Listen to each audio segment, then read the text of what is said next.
नाज़रीन, सॼे मुल्क जियां बदीन में भी जश्न ईद मिलादुन्नबी सल्लल्लाहु अलैहि वसल्लम जे सिलसिले में रैली कढी पई वञे।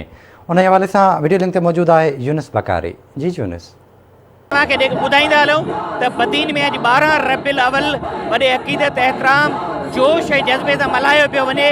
हर तरफ़ लबैक या रसूलुल्लाह जूं सदाऊं आहिनि, नारा आहिनि ऐं सॼे बदीन खे इंतहाई सुहिणे अंदाज़ सां सींगारियो वियो आहे।